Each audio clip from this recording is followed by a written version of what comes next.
6-7 ദിവസം കഴിഞ്ഞിട്ട് എനിക്കൊരു ഓഫീസിലൊരു മെയിൽ കിട്ടിയിരുന്നു. അതിൽ അന്ന് അദ്ദേഹത്തിന് കാണാൻ കഴിഞ്ഞില്ല. അതുകൊണ്ട് ഇനി കാണാൻ നമുക്ക് സൌകര്യമുള്ള ദിവസങ്ങൾ ഏതൊക്കെയാണെന്ന് ചോദിച്ചു. അപ്പോൾ കേന്ദ്ര ആരോഗ്യ മന്ത്രിയുടെ ഓഫീസുമായിട്ട് കൂടി എന്റെ ഓഫീസ് ആശയവിനിമയം നടത്തി. അദ്ദേഹത്തിന്റെ കൂടി സൌകര്യമുള്ള 3 ദിവസങ്ങൾ അറിയിച്ചിരുന്നു.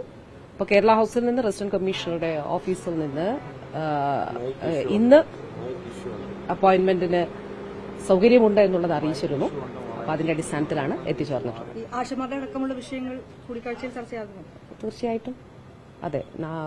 ആശമാരുടെ ഇൻസെന്റീവ്സ് വർദ്ധിപ്പിക്കുന്ന കാര്യം, അതോടൊപ്പം തന്നെ തൊഴിൽ നിയമങ്ങളുടെ പരിധിയിൽ അവരെ കൊണ്ടുവരുന്ന കാര്യം, അതുൾപ്പെടെയുള്ള 3-4 വിഷയങ്ങളാണ് ചർച്ച ചെയ്യുന്നതിന് വേണ്ടിയിട്ട് ഓൾറെഡി കഴിഞ്ഞ തവണ ഞാൻ റെപ്രസന്റേഷൻ നൽകിയിരുന്നു. ഇന്ന് വീണ്ടും നൽകി. ആശാമാരുടെ പ്രശ്നത്തിൽ സംസ്ഥാന സർക്കാർ കേന്ദ്ര സർക്കാർ മുമ്പിലേക്കുന്ന അതെല്ലാം ഞാൻ നേരത്തെ വളരെ വ്യക്തമായി പറഞ്ഞിട്ടുണ്ടല്ലോ. എല്ലാം നേരത്തെ വ്യക്തമായി പറഞ്ഞിട്ടുണ്ട്. നിരാഹാര സമരം തുടങ്ങുന്നതിന് മുൻപ് ഞാൻ അവരുമായിട്ട് ചർച്ച നടത്തി. 19-ാം തീയതി തന്നെയാണ് ഞാൻ മെയിൽ അയച്ചിരുന്നത്.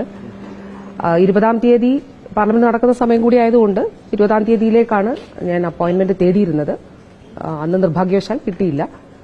അപ്പോ ബഹുമാനപ്പെട്ട മിനിസ്റ്ററുടെ ഓഫീസിൽ നിന്ന് 25-നാണ് എന്ന് തോന്നുന്നു എന്റെ ഓഫീസിലേക്ക് ഒരു മെയിൽ വന്നു. അതിൽ 20-ാം തീയതി കാണാൻ കഴിഞ്ഞില്ല.